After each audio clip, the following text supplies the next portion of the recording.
Today on Excellent Living, a love story sure to encourage singles who are longing for romance and marriage.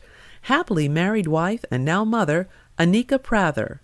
I thank God every day. I thank God every day, and it makes me want to just go to every single woman I know and get down on my hands and knees and just beg them to wait. I just want to beg them with tears in my eyes. Please, please, please, please, please. Wait on God. Welcome to Excellent Living with Cheryl Martin. My, how dating and mating have changed. According to one study, a third of recently married couples met online, and it's projected these marriages will be longer and happier.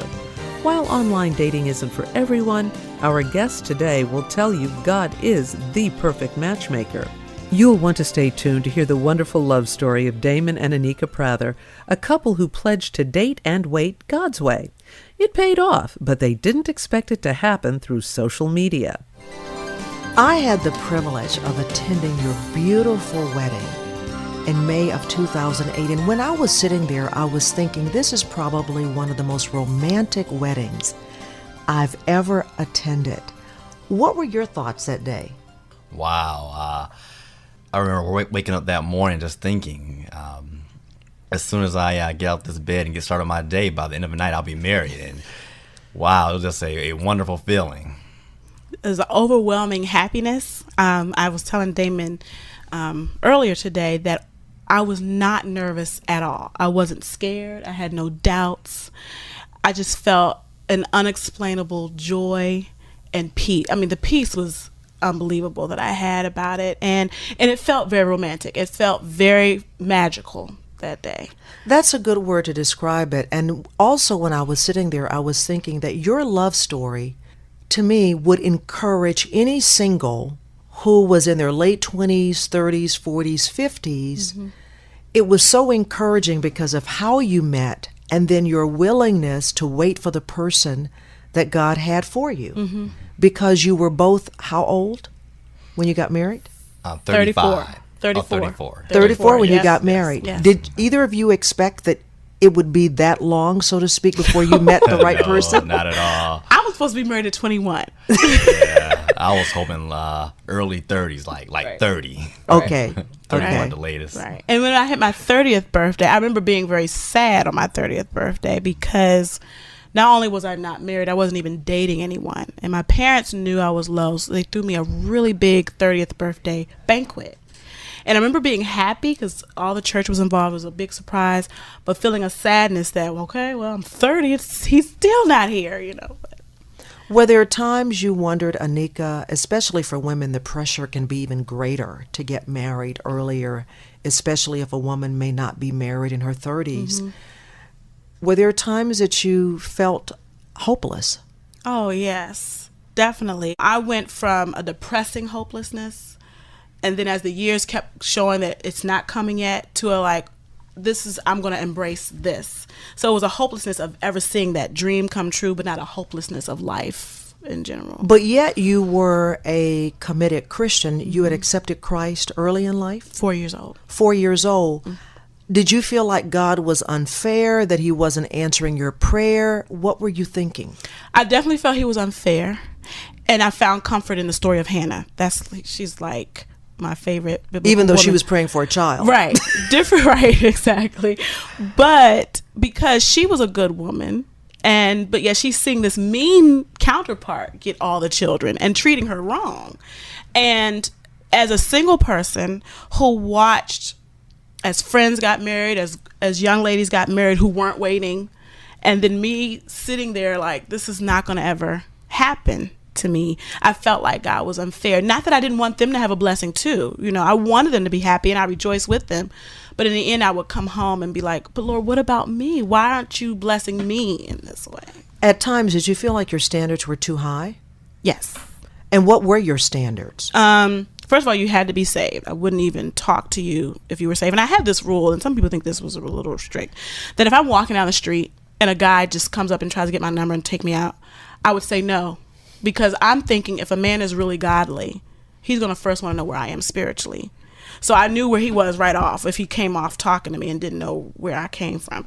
That was one rule. But another rule was you had to be really solid in the Lord. You had to be really walking with the Lord, faithful in his word, faithful in church attendance, and also have a standard for your own life. And there were times where I bent those standards sometimes because I felt I was being a little too strict and not as gracious. So, yeah.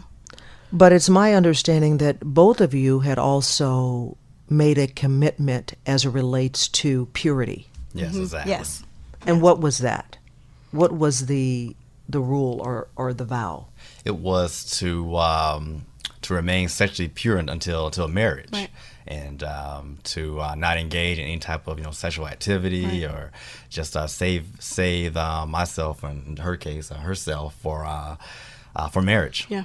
I mean, and when I say saving ourselves, I mean, I meant do not touch me until you're my husband. Because I really wanted to make sure I presented myself to my mate, a pure bride, so that I'd heard stories. My brother has a friend who would tell stories and say, you don't want to go into your marriage having memories of someone you've been with physically on any level. You don't want to be comparing them how they kiss. You don't want to compare how they may have touched you a certain way or whatever.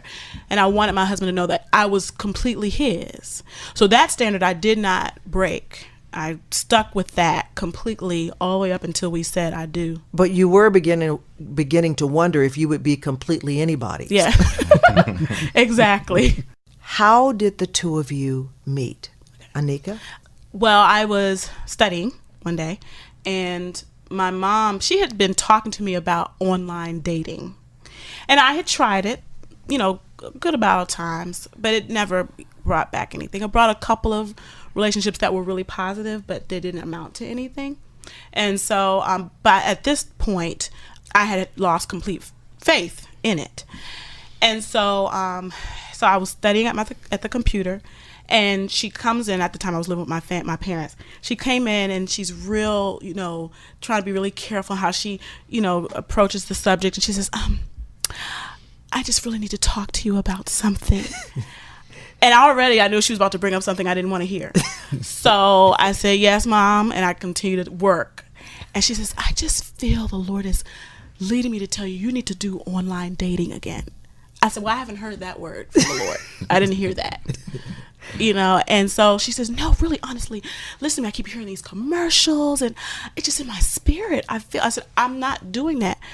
And then I said, especially when I see the fact that I'm a grad student and I'm flat broke. I really don't see it because the monthly fees are well beyond my budget.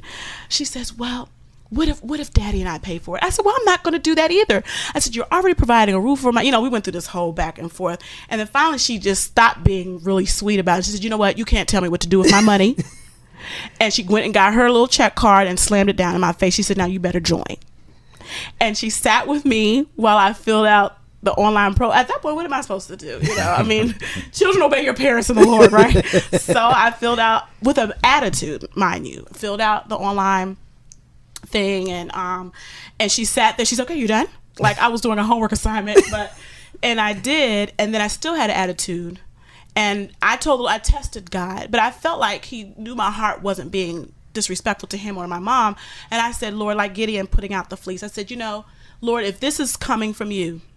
In the past, I would join, and then I would check see if I got an email. I said, Lord, if this is from you, I'm not going to do that this time. I'm going to just put my profile out there and see who comes in. And to see if the man responds rather than you picking a man. Yes, and not doing the search and looking through and seeing if there's any singles in the area and just seeing, putting out the thing that says, I'd like to talk to you. I said, I'm going to do this because my mom has told me to do it, and I'm taking my hands off of it. And there were maybe one or two times I checked around. I said it, and it was like this little voice saying, remember your promise. I said, okay, I'm, hands off. And that's exactly what happened. And then you pick up the story, Damon. What happened? Well, similar to her, the one weekend I was I was really kind of down and out, and a buddy of mine came over talking about this online dating he was kind of getting involved in. I was like, wow, that's kind of exciting. I was let me kind of get involved in this, and so I had set aside about a certain amount of money that I was going to buy for a mountain bike that weekend.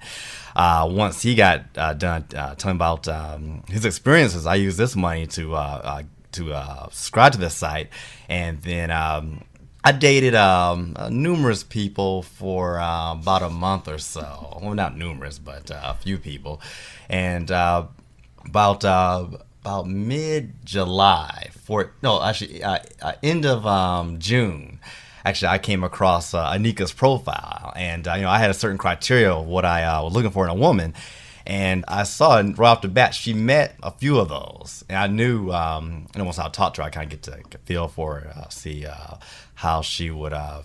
She met the rest of her criteria, but then we had our first date on July 14th. This is 07, and for her, I think she said it was love at first sight, and for me, it was love at second date. Okay. Yeah. What was it about Anika? Wow, it was first of all just her passion for the Lord. Her. Love for the Lord. It wasn't like mechanical, like let's go to church and read my Bible, but it was a deep, genuine love. And then, number two, so she was cute, obviously. And then 3 is I love women that are very expressive, and Anika is like very talkative, and she can paint pictures with her words, and I really love that about her. But about the second date, what really drew me in was. I gave her 4 choices of what to do on a date. One was go to the movies, and the other one was go out to dinner. And then I knew she was kind of creative, so I gave her a choice of doing a skit, which is something I always did, one of my personal hobbies. And she chose to do the skit, and I was shocked. And man, we had so much fun. We had so much fun. And I was like, this is the type of woman I want to spend the rest of my life with. So after all those years of hoping and waiting and trusting, almost overnight, after meeting each other, everything just clicked. Literally within 24 hours. Mm-hmm. I mean, the night before I got his email, I was at home, almost in tears, because I had come into a place of a depressing hopelessness. You fluctuate between an accepting hopelessness and a depressing hopelessness. And that night, because I had talked to some girls at Bible study that night who had come into some relationships, and I was just really discouraged. And one of the girls was a girl, I remember she was born. I was her godmother, and she met this. I was like, I know my goddaughter's not gonna get married before I do. So I went home and I said, this is just unbelievable. God, come on now. And so my mom, I stormed in from Bible study, went upstairs. My mom came and she says, you just got to keep hoping. I said, I'm tired of hoping. It's so hard. And we prayed and everything. And that morning at 8 o'clock, I got his email. And my whole life changed from that moment. You were, in a sense, in your mind, hoping against hope, mm-hmm. sort of wondering, now when you look back on the other side and you're married, what is your view of God? His time is not our time. There is no choice but to wait. You have to wait on him. That was Anika Prather. She and Damon became husband and wife May 25th, 2008.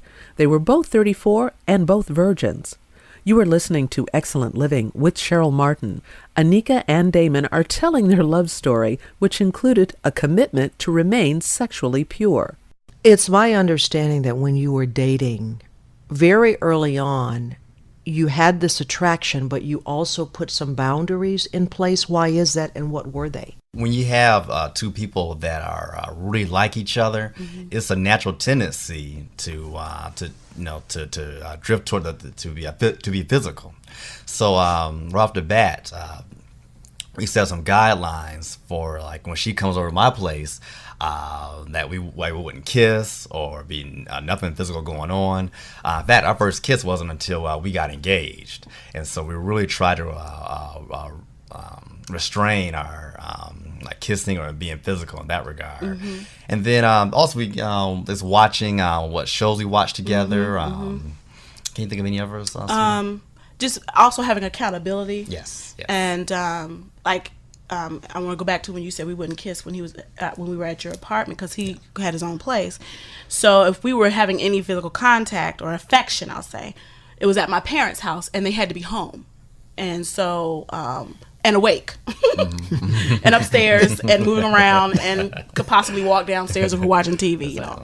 And so, and we let them know, we let our parents and we let his pastor who was counseling us know what our commitments were. And we allowed ourselves to be asked, did you follow through with these standards? And we only kissed. We didn't we didn't have any hand wandering, no, you know, certain kinds of hugs, you know. We were just very, very, very specific, you know, to most people would probably look crazy, but just very specific to protect ourselves. So it was for protection, because some would say, well, why were you going through all this? You're not teenagers, you're in your mid-30s. What's the big deal? I mean, you love each other. You really have to guard against your flesh. You know, it's unwise to, you know, have Anika came over late at night and we're watching, being physical and watching some movie we shouldn't be watching. I mean, that's really putting yourself in a situation where you can fall. So to prevent yourself from falling, not only do you set standards for yourself, but you set those standards that are to the point where that, not even to the point of like, okay, oh no, you cross the line, you know, you're going to fall into sexual sin, but you set those standards at such a high bar to where, if you are tempted to cross the line, that it's not like falling, but it's just you have some room to catch yourself before you go down that slippery slope. Did you find it easier in dating the fact that both of you were on this page? Yes. Because sometimes one can be that way, but the other is not, even though they're both Christian. Oh, my goodness. That was the next thing I was going to say when he finished, is that it made dating so much fun. I didn't feel like I was missing out on anything so much, because we were both doing it together, and we found so many creative ways to not find ourselves just kind of caught up in a dark corner, because we would do things to keep ourselves from that, from going to church functions or just different creative dates. And so, and in my past though, that was another thing when you asked earlier about the kind of standards I had. I first off started, you need to be a Christian, have some standards, but you don't have to be as strict as I am. So I was like, I want to be gracious in that, you know, and maybe after dating me, you know, then I can convince them. I can convince them and convert them, which sometimes Convert a Christian. Right. So, but just before I met Damon, I finally said, no, I have to have somebody who's just as strict as I am. And they can't be a person who is, oh, that's nice that you're pure, I'll try that too. They have to have been walking in that and have set the standard for themselves before they even met me. And when the day I made that decision, I got even more depressed. I'm like, oh, now I've just made my job even harder. I'm never going to find anyone. And that's what drew me to his profile. When I read his profile, It was on there? It was on there. Yeah, I made it very clear that I was waiting for marriage, that I was a virgin, and that he was saving himself for marriage. And when I read that, I literally stood up from my seat and started screaming. I said, there is one? Oh my goodness. And he's cute? Oh my goodness. So and so when I saw that, I was like, no more drama, no more trying to pull me into, you want to come over to my place? Well, you know, ain't nothing gonna happen. I know nothing's gonna happen because I'm not coming. You know, now, Damon, talk about as a young male, here you are, you went through the college scene, bachelor's degree and your master's. What was it like? Because I'm sure you were in the minority. What helped you during that time as a single man keep your vow? Oh yeah, that's an excellent question. I would say, first of all, just staying in the Word, being letting my mind soak in the Word, and then avoiding those situations where it's magazines or TV shows or movies that could infect my mind and embed sexual thoughts in them. So just keeping the Word of God in front of me and staying drenched in it. Number two, I would say accountability. I had some great friends in college, and I have a pastor of mine in Cincinnati who really held me accountable when I would go on dates. So ask me, "It's okay, Damon. You know, what's going on? You know." They felt like a hint of something improper going on. They'll question me on it. And then also I would say when I would go on dates, just be upfront with the young lady I'm going out with. Say, hey, I am waiting for marriage, and I am not trying to sleep with you, and so that really sets the tone for the date or for the relationship. Do you feel like you lost some dates or relationships as a result of that? Yes, eventually. How it usually goes is that when I would go on a date, usually a woman's happy I'm not clawing all over them. Right. So about the first, 2, 3, 4 dates, okay, they're happy. Now it comes to a point where a woman expects some type of physical contact. And I mean like no sex. I mean like I had a rule that I would like no physical contact. So I'm not hugging up on you in my apartment. I'm not kissing on you or anything like that. So if I'm not touching you, it's really hard to fall sexually that way. But did some of them begin to wonder, well, Yes. is he a bona fide Yeah, man? exactly. And how would you deal with those misperceptions? Wow. A few of them, I just had to let go because I could not. Various girls will like kind of indicate subtle ways that okay, I'd like for you to go a little further, and I would either in a subtle way or a very blunt way say no, I can't do that, and then from that point on, either that a lot of them lose interest, and so the dating became a little more and more infrequent, or we became just just really good friends. What advice do you have for those who are where you were before you got married, maybe losing hope? They desire a mate, they are doing it the right way, and no one has come along. What words of wisdom would you give them? I would say the scripture says in my mind, seek ye first the kingdom of God, and all these things will be given unto you.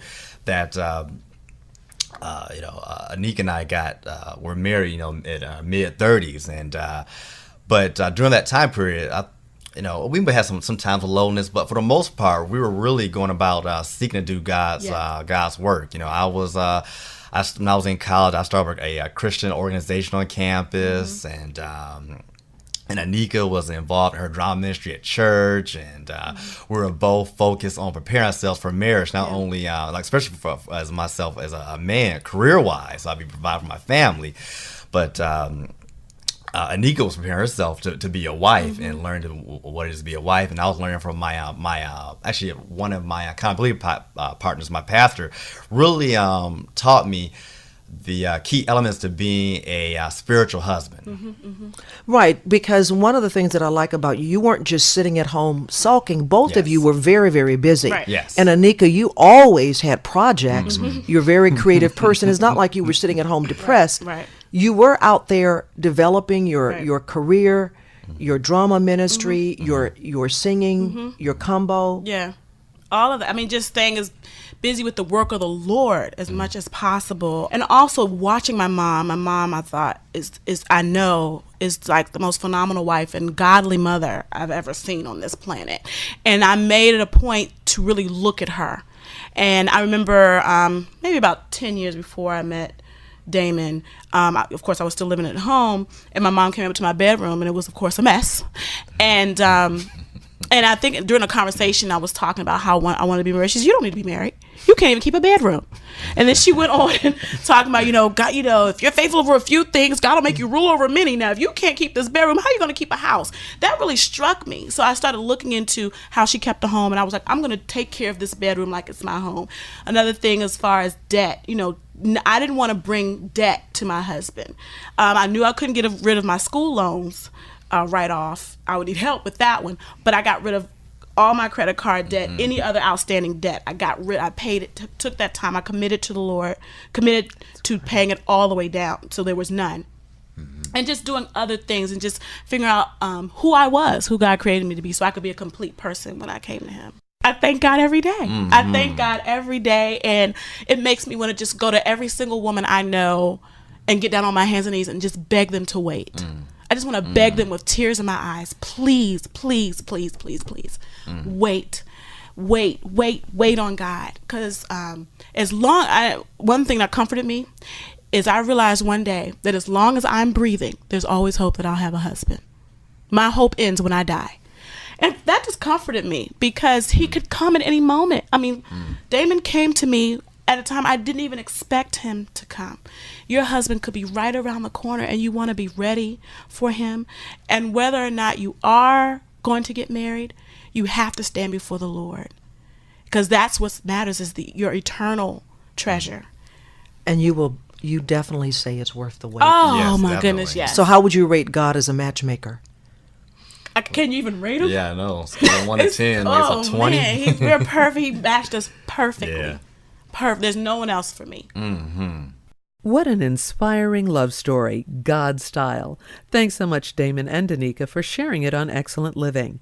They are now the proud parents of 2 boys, and a 3rd addition to the family is on the way. Stay tuned. We've got a special treat coming up. Anika singing the song she wrote and sang to Damon during their wedding ceremony. We hope this program encouraged every single to date and wait God's way. To give you practical tips for doing so, you can order an autographed copy of Cheryl Martin's book, First Class Single, when you visit our website, excellentliving.org. That's excellentliving.org. I'm Doris McMillan. Join us again next time for Excellent Living. And we now leave you with Anika singing Heart of Mine, the song she wrote and sang for Damon on their wedding day. To love, to honor, to cherish and obey. My darling, I promise you, forever and always, in sickness and health, in good and bad times, in poverty and wealth, you'll hold this heart of mine. When miles part us, I will stay true, and years may age us, I'll grow old with you. For you are mine and I am yours. This is what God made us for.